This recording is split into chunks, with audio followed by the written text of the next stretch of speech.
Hello, my name is Elon Garcia and I'm a research assistant here at University of Virginia, and today I'll be showing you guys how to do an anodization bath to anodize aluminum. So why don't we get into it? Alright guys, so now you're seeing this through my point of view, and we're going to go ahead and walk through how to anodize something today. So the very first step is the preparatory stage, and this part you could pretty much skip if you're kind of familiar with anodizing. So I'm going to go ahead and leave the timestamp below where you can click if you're already familiar, but we're going to go ahead and start with the prep work that you need in order to get the bath set up. So the first thing we're going to do is get some gloves on. You can use just regular nitrile gloves, or you can also use the chemical resistant gloves. If you're working with high concentrations of acid, I would recommend putting on some chemical resistant gloves. So we're going to go ahead and do that for now. It's also really important to have all the tools set up. So as we're putting on our PPE, we're going to want to make sure that we have enough flasks, and we do have enough pyrex right there. Ideally, you'd want to have at least a single set of locking hemostats or forceps. These come in very handy. You're going to want a thermostat to spot check your temperatures. You're going to need ideally 1 or 2 hot plates. Stirring also does help.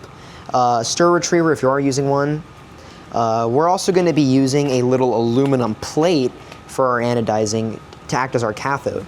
So this is simply like a 2x5 or 2.5 by 5 aluminum piece. It's been used a few times, so it's a little dirty, but any piece of like good quality 6061 aluminum will do as far as your anodizing goes. So we're going to need one of those. Obviously the part we want to anodize, as well as a way to connect this to our power supply. And also you'll obviously need a power supply capable of giving you at least 2 to 3 amps at around 15-16 volts. This one can give me 20 volts up to 10 amps. So this power supply will do just fine. However, there's many benchtop power supplies that will work for you. So we're going to go ahead and just put on our gloves here. And to connect your cathode or your other metal plate to the actual power supply, there's a few different ways you can do it. So what I've gone ahead and done here is I've gotten a small little wire that has a banana clip or a banana plug on one side, and this allows you to plug in a banana cord through here, and then that in turn will let you get power through it. So we'll have our banana that just goes in here, and then on the other end, these are all soldered on. I assume that if you're watching this video, you most likely know how to solder something. However, you can use other methods as well. So this part is just a little solder tab that was soldered onto this wire, and then with some electrical tape around it to protect it so it doesn't get corroded. And then this will just go in with this nut and this washer right here. So this bolt, or the bolt will go in, and we'll be able to get a good connection there. And then this allows electricity to go through. So we'll go ahead and set that up in just a second there. Aside from your parts, you're also going to want to need a clean area. It really helps when you're anodizing to kind of stay on top of stuff. And we'll go over each part, but just for the preparatory phase, we want to make sure that we have everything laid out that we're going to need during this. So the chemicals that you are going to need are sodium hydroxide, some sulfuric acid. You really need only 20%. However, my university only has it in 99%. Or 98% from the chemistry stockroom. So as long as you can dilute it to 20%, you should have a good concentration.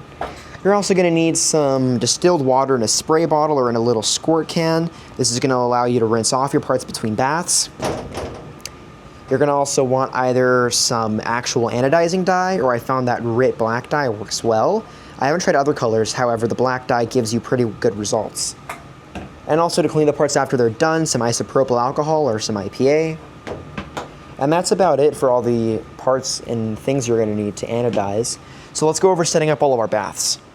So today we're going to be anodizing a little piece of aluminum. This is going to be like the top of a box that's going to go inside of our lab on one of our optics tables. But before we do any actual anodizing, what we're going to want to do is clean this. Now, a lot of videos on YouTube don't actually talk about the best ways to clean this, but I found that usually if you have it, a sonic cleaner will work the best. That's not to say that you can't do other methods, so it is perfectly acceptable to just clean it with some Simple Green or any real degreasing spray or chemical. The goal really is to get everything off of this so that way the baths don't react with anything. This part just came from the machine shop, so it might have some grease on it or some residual oils on it, and we're just going to go ahead and clean that up in the sonic cleaner. So if you have not used a sonic cleaning bath before, I'm going to quickly go over how to set that up. The goal here is to get a 1% solution of Alconox. And Alconox is the precision cleaner that's used in a lot of chemistry and physics labs for the purpose of cleaning stuff that needs to have a very high precision of cleaning. So our Alconox is going to work fine for us today. However, you can, in theory, use any sort of generic off-the-shelf detergent that you would use to just wash dishes. So we're going to use this. You can also use this without a sonic cleaner, so just putting this onto a sponge and then giving the part a good scrub. But we're going to go over how to set up the sonic cleaning bath. So to do that, what we're going to want to do is have our designated bath pyrex. We're going to go ahead and just give this a quick wipe. And we're going to want to prepare the solution. So as part of the solution, we're going to have just distilled water and Alconox. So because we want around 1%, we're going to do 10 mLs of this powder within the full 1,000 milliliters that you have there. I would also strongly recommend labeling everything you use, because having unknown chemicals sitting underneath your hood or on your home workstation might not be the best idea. So we're going to go ahead and set this down and have the right concentration of Alconox put in. But first, we're going to go ahead and grab our stir rod, as well as some distilled water. We're going to go ahead and stir this until it's been fully dissolved. So we're going to go ahead and grab some distilled water, open this, and pour 1,000 mLs. After we have 1,000 mLs in there, we're going to go ahead and pour 10 mLs of the Alconox cleaning solution to create a 1% mixture. So here is our Alconox. We're going to grab a 10 ml vial. It may be easier to do it with a different type. However, if you're dealing with limited resources, it is totally okay to use different types of measuring tools. So we're going to go ahead and just clean this guy off. And we are going to get 10 mLs in here. So we're also going to heat the solution up, because Alconox and water sometimes have a hard time dissolving, even though it is meant to be soluble in water. So we're going to go ahead and stir this up under heating, and that'll also help us out, because some sonic cleaners will do it for you, where you can actually heat up the bath, and that'll help with cleaning, but ours doesn't do that. So we're going to artificially increase the temperature on here to make it a warm environment where it can actually clean well. So we're going to go ahead and measure out 10 mLs of this.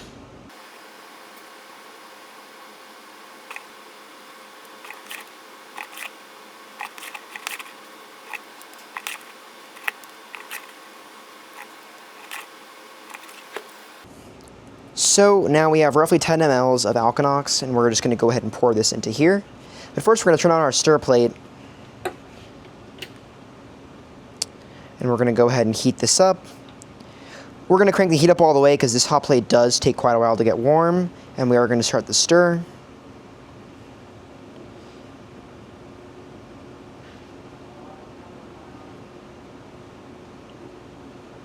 And we're going to start pouring our mixture.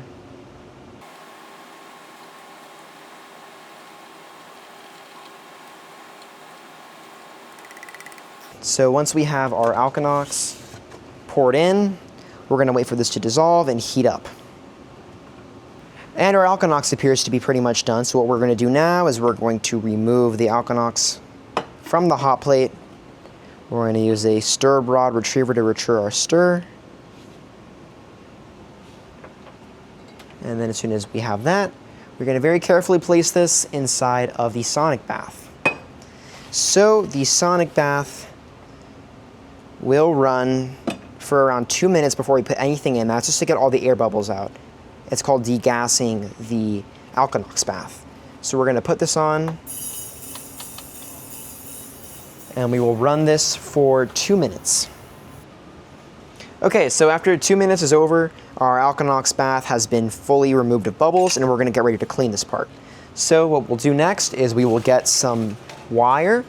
I found the best results with the titanium wire. However, that's not the most accessible to most people. So you might want to look into using aluminum. That's what a lot of people I've seen here on YouTube use. So we're gonna go ahead and tear off a strip, and we're gonna wanna create a little cradle for this thing. Now this is also gonna serve for the contact points when this actually gets anodized, so we wanna make sure that we get a nice and tight coating around it. So depending on the size of your part, you might wanna try a different setup to anodize it. So we're gonna go ahead and just turn this like this, and kind of form a little skeleton for this guy right here.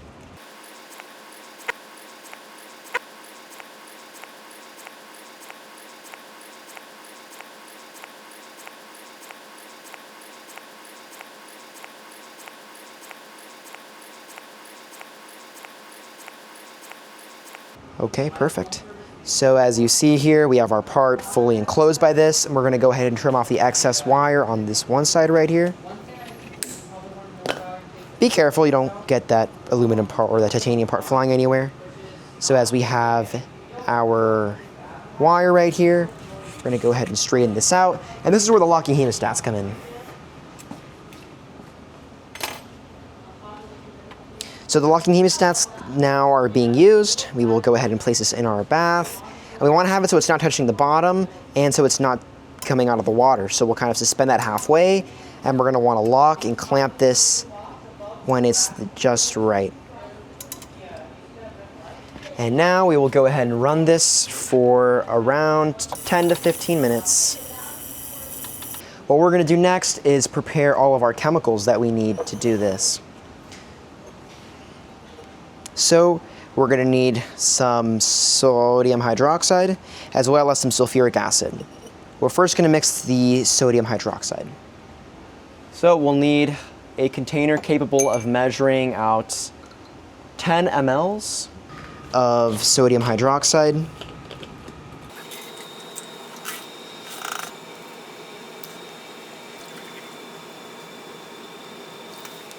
And then we're going to go ahead and do our pellets, and we're going to go ahead and stir this. So we will go ahead and just have our bath ready. We have our little pellets, and we're going to go ahead and use a stir rod right here. And we're just going to go ahead and get this mixed up.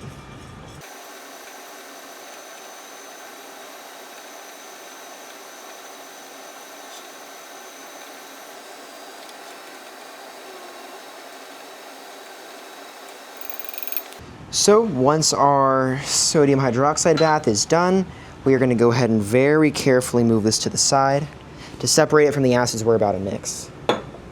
So the next thing we're going to want to do is get our sulfuric acid mixture ready. What we're going to do is we're going to use a smaller pyrex to measure our concentrated acid and then transfer that to our 20% acid bath. So the goal here is that we want to have a 20% sulfuric acid bath.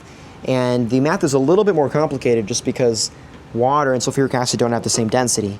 So you really want to be careful that you have your right quantities of each, so that way you don't get something too strong or not potent enough. So I'm going to go ahead and leave down below the concentrations that I'm going to be using. You can really do this in any container. I found that pyrex is the best, but a Home Depot container, like a bucket, will be just fine as well if you're doing this at home. So we'll do 890 milliliters roughly.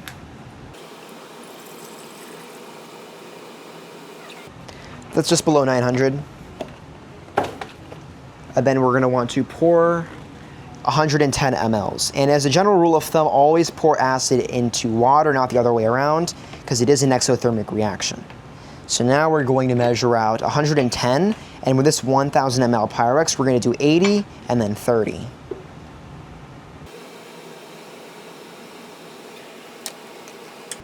$80,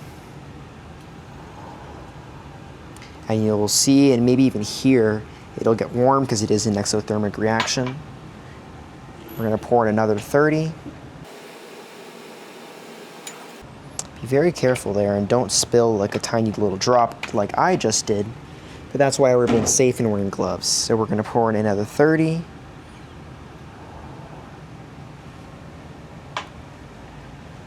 And that should get us close to 1000 ml. And then we are going to pour this into the main pot. And in doing that, we will go ahead and mix both together. Now be careful, as this might get hot.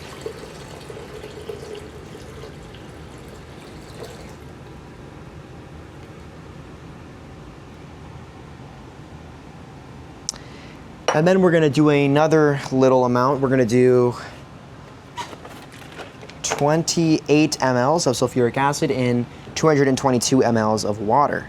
So once again, we will pour our water around 222. Then we'll pour in 28 mLs of the sulfuric acid to get our concentration right.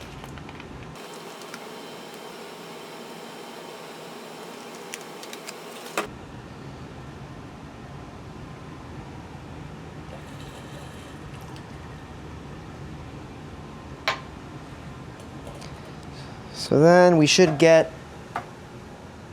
around 250, and we'll go ahead and pour this. So we'll gently agitate it to get it mixed.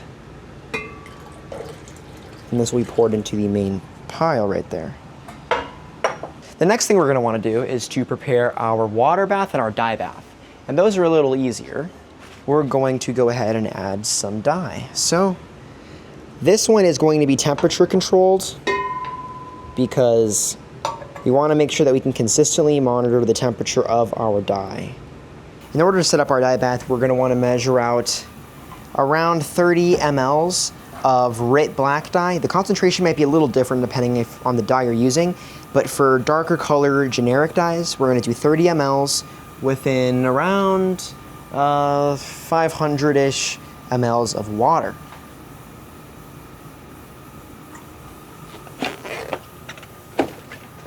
Then we're going to go ahead and open up our RIT black dye.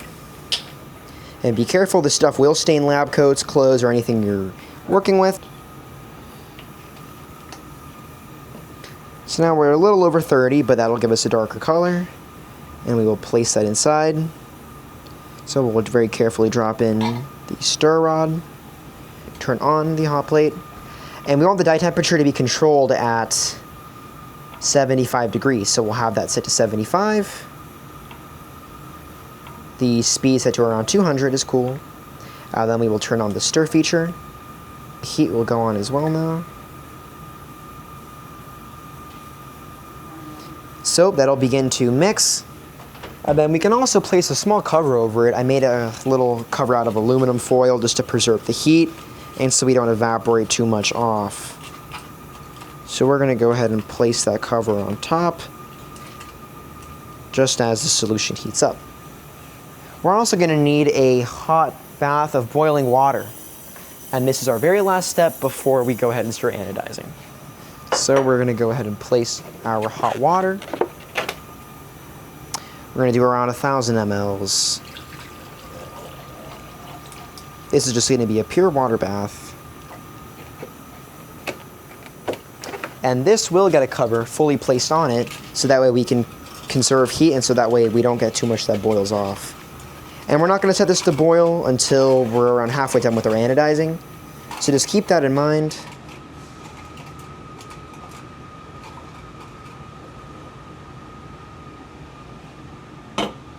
Our water bath will go right there. We will take our sodium hydroxide bath and place that right here in front of us. So the completed setup will look somewhat like this. You will have your sulfuric acid bath mixed and ready to go. You will have your NaOH or your sodium hydroxide bath ready to go. Your dye will be heating up the temperature, and you'll have your water here also ready. And we'll start that with just enough time so that way it boils before our dye bath is done. So it's been around 15 minutes, and we go ahead and take out our part out of the bath. But before we do so, we're going to go ahead and grab the water bottle, and we're going to give this a quick spray before it goes into the etching container. So we're going to go ahead and take this out. Give it a nice spray of water.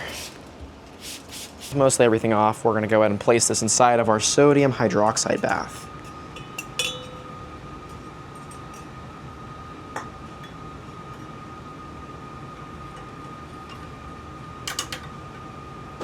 We will cross clamp that. As you can see, that'll start etching. We want to get the entire layer of aluminum oxide that was previously on there off, because aluminum will naturally grow this aluminum oxide layer. So we're going to do 2 minutes inside of the anodize, or inside of the etching bath, before we set up our sulfuric acid bath.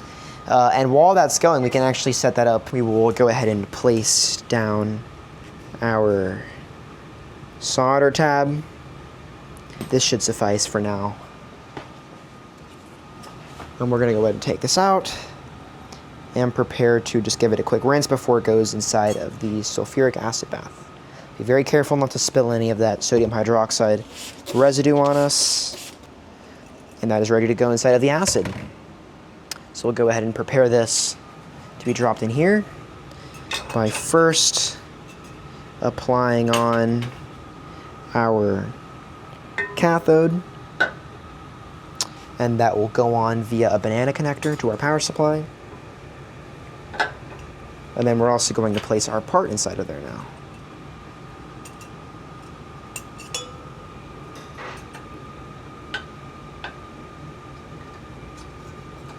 So we want to get it to just where it's not touching the bottom, but where it's not poking out of the top. So we're going to want to just very carefully align that, clamp that down. Make sure that is a good distance away from the other connector of the cathode.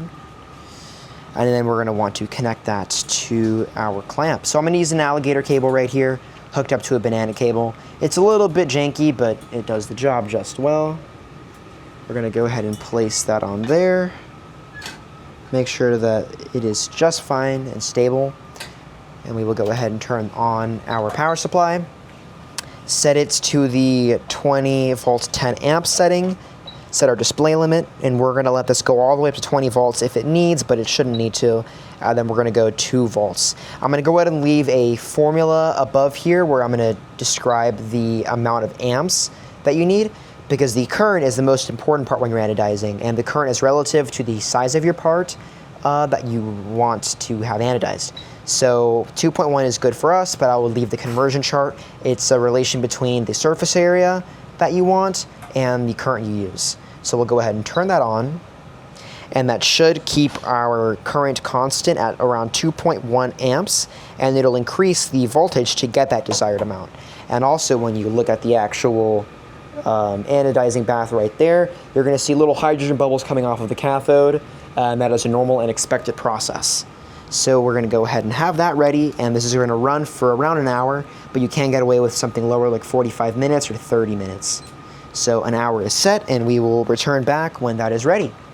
I will say right before I cut to the part where anodizing is finished that you will want to have this boiling. So I wouldn't recommend starting to heat this at a lower temperature, just so that way you can have this ready to boil as soon as you're done with this and you're moving on to the dyeing phase. So we see that we already have our target temperature right here set via the probe. We have our right circulation going, so the dye is being mixed well. And then we'll have this starting to go as soon as we are ready to do so. And we don't need our sodium hydroxide anymore.